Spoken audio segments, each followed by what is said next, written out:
Hey everybody, it's John King, and it is Friday, the 29th of August. I apologize for, I kind of had a live stream last week, although it wasn't the full live stream that I normally do about the market. I was more focused last week on the Dream for All program and the big release of vouchers that we got last week. And so this week, I'm going to go back to the normal scheduled programming and talk about just the market and what the heck is going on in the market. And for buyers, for sellers, for realtors, I want to be your resource to help guide you on what's happening and why. So let's dive in and talk about it, starting with the jobs report. Jobs report next week is the big market test. So I'm going to rewind you back 4 weeks ago. So 4 weeks ago, Friday, I think it was the first, 4 weeks ago, I did a live stream and I talked about how I think mortgage rates are going on sale for the next 45 days. And guess what? I was right. Mortgage rates have come down. So we've seen mortgage rates coming down, and there was one reason and one reason only that was the catalyst, and that was the jobs report. So in August, the first Friday in August, we got the report from July, and it showed very low job growth, and it revised way down the number of jobs that were created in June and in May. Well, that actually caused Donald Trump to fire the head of the Bureau of Labor and Statistics. So now the next big test of the BLS job numbers is a week from today. We're going to see one of two things. We're either going to see low job growth that will confirm what we've expected, and that will keep everything on track. Or we're going to see job growth back up again, and we're going to say, oops, we were wrong about being wrong. Because they said last month they were wrong about lots of jobs and that they're really a lot lower. And if they show high jobs again in a week, that means that they're losing confidence in the statistical accuracy of the data. Now, I think there's a lot of anomalies here, but the fact is that the market is worried. Trump has made people worried about, hey, does the government actually know how to keep track of the data accurately? And can we trust that data? We saw the jobs numbers go way down. If they come back up, we're going to see mortgage rates spike next Friday. Like, we're going to see a big jump in mortgage rates next Friday if the jobs report comes in strong. But if the jobs report comes in weak, it will confirm. So anything that happens once is just an anomaly. Anything that happens twice is confirmation. If the jobs numbers come in low next week, it will confirm the direction that we're going. Now, I don't think that's going to cause rates to drop significantly. I think the market is really on hold for what's going to happen on the September 17th meeting, because September 17th is when the Fed is expected to announce that they're lowering interest rates. Do not get confused and think that, oh my gosh, the Fed controls interest rates and the Fed is going to drop rates on September 17th. I should wait to lock my loan until September 18th. The Fed does not control mortgage rates. They control short-term rates, money that's borrowed overnight from the government to a banking institution. That is the only thing the federal government controls. So if you wait until September 18th, you may in fact be at a worse position, because it's not about what the Fed does on September 17th. It's about what the Fed says on September 17th about what they're going to do going forward. That's the critical thing to understand. This is about us predicting the future. We already have predicted the Fed's going to lower rates on September 17th. But back to the jobs report next week. If that jobs report comes in with lots of jobs created, then the market's going to say, maybe the Fed isn't going to lower rates on September 17th. And we've been driving mortgage rates down because we expect the Fed to lower rates, and that means rates are going to jump up next Friday. I said it twice now on this live stream. So if you are waiting to lock your rate, if you are looking to refinance your property, that's the hardest when you're looking to refinance, because you're in complete control over when you start. You could start now, you could start a month from now, you could start 6 months from now. When you're purchasing a home, you have a very short window. You have to get into contract, and once you're in contract, you have a short time to lock. So if you are refinancing, you've got to think, hey, do I want to, if the numbers make sense now, do I want to just pull the trigger and take the win? Okay, it's kind of taking some of the chips off the table. Got no one to hold them, got no one to fold them, no one to walk away, and no one to run. Well, next Friday could be really bad news if the jobs number comes in strong. So if the numbers look good, you may want to lock in by Thursday. Okay, remember, Monday's a holiday, but you may want to lock in by Thursday. If you're purchasing and you are in contract and you're saying, oh, I'll play out the numbers and see what happens with the Fed, recognize you've got a lot of gain. The market has improved significantly over the last month. Now, significantly might be 0.25, 0.3% in interest rate, but in my world, that's pretty significant. So we've seen a significant drop in the last month. You may just want to be happy with that and take your chips off the table, because the market's going to be super volatile next Friday. The market's going to be super volatile on the day that the Fed makes their announcement on September 17th. And by the way, both of those things might be non-issues. It might play out exactly the way the market expects, and rates don't change at all. But it's a big if. And that's where you have to decide, are the numbers good enough for me to just lock it and close my eyes and move forward? Because in today's world, locking and having the ability to float down almost exists almost nowhere. So in general, most lenders, when you lock, you're locked. That's the rate you're going to get. And the unknown is what's going to be the rate tomorrow, next week, next month. For those people looking to refinance, you got a lot more thinking, because you can wait and hope that things are going to look better at the end of the year. They might not. And so I'm a fan of, let's look at the numbers. Let's figure out what is the right number for you. And if we're there, strike while the iron is hot. We had last year a repeat of what we're dealing with right now. Last year, we saw interest rates drop. I said it 4 weeks ago that I saw interest rates following the same pattern they did last year, where the Federal Reserve has said, hey, we think we're going to start lowering interest rates in September. Mortgage rates fell pretty significantly. But last year, rates had fallen way more from the beginning of the year until August. So beginning of 2020, really in October of 2023, through August of 2024, rates went from 8.25% to 6.25%. This year, maybe let's talk about last year in October 2024, rates had spiked back up to around 7.25%. But that's the highest that we've seen really in the last 12 months. Now they're back down to around 6.5%.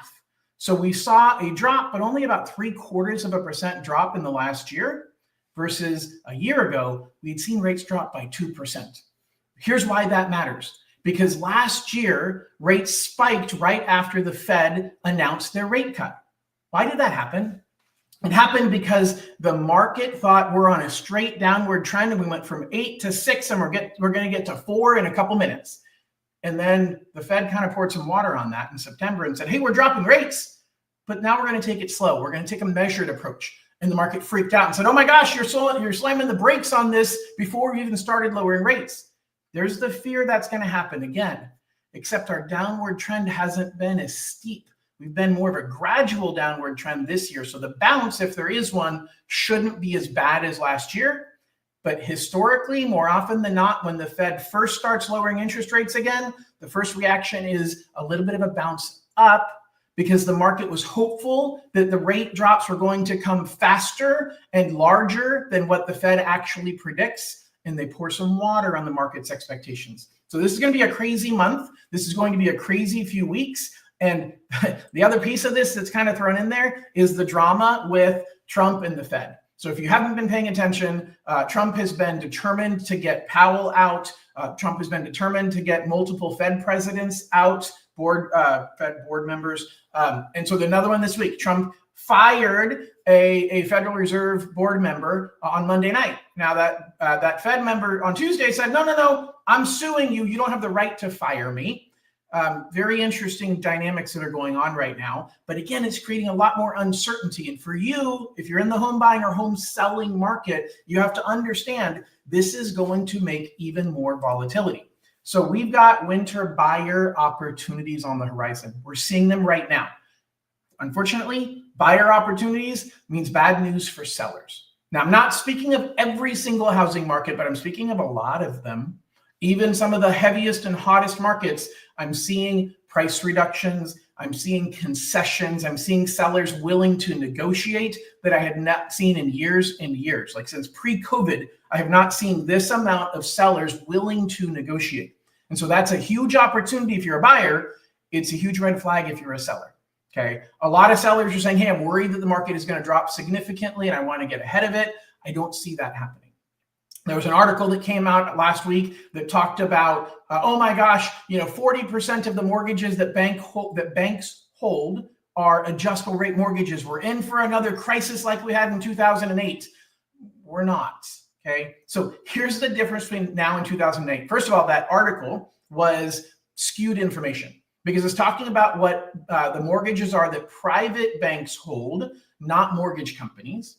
And banks lend on way more than just single family residences. They do a lot of commercial mortgages. They do a lot of multifamily properties. All commercial loans are adjustable rate mortgages.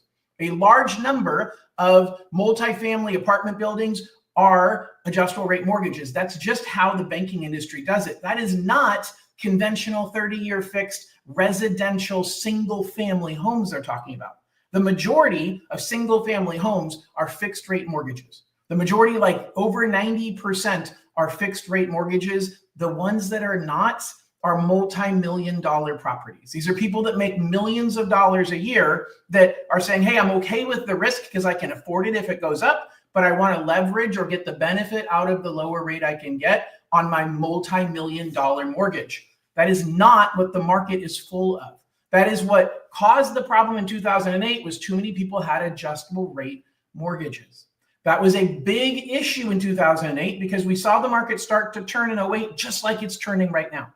We saw people who needed to sell their home and they did whatever it took to sell their home, just like we're seeing right now. We saw people lose their job in 2008 and not be able to make the payment and have to sell their home, just like we're seeing right now.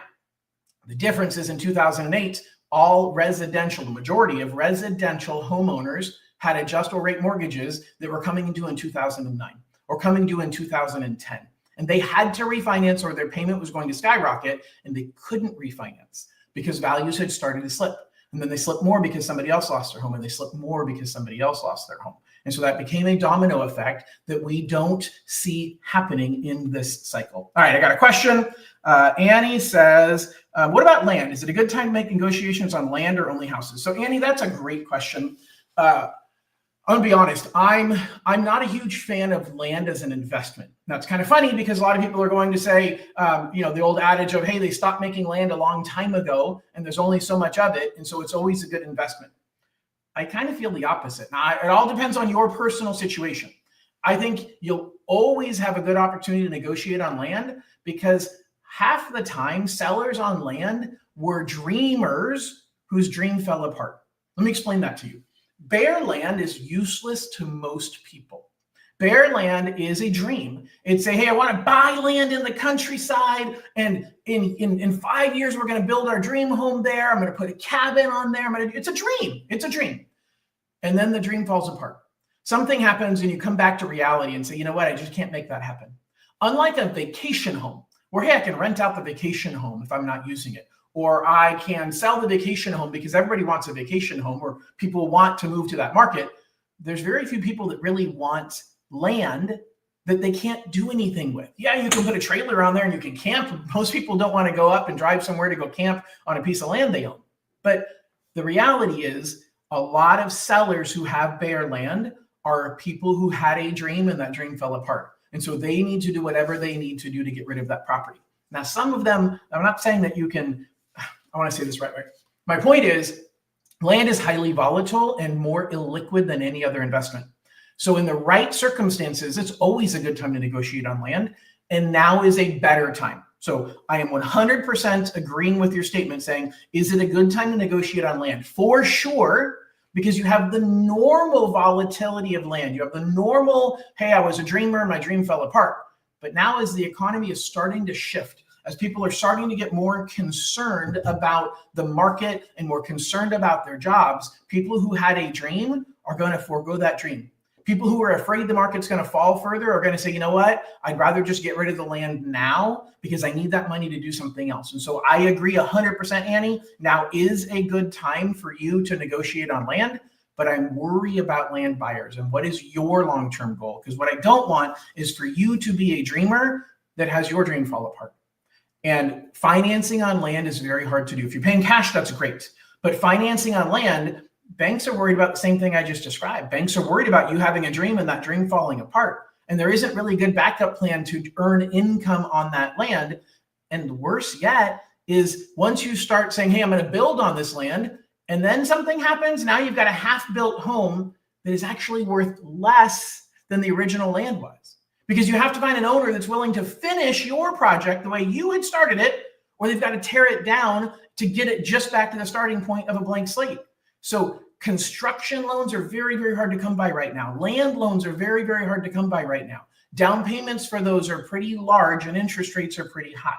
So I just worry about land. The mortgage world has had concerns with land ever since 2008, and it came back a little bit in the late teens, 2017 to 2019, and then COVID blew up all of the reasonable construction and land loans because of the concern just with liquidity and what happened during COVID, and it hasn't come back. So I don't know if that fully answers your question, or maybe I went too far, but I think it's the bottom line is I think it's a great buying opportunity right now. And if you're a seller, you need to be a little bit nervous. You need to be a little bit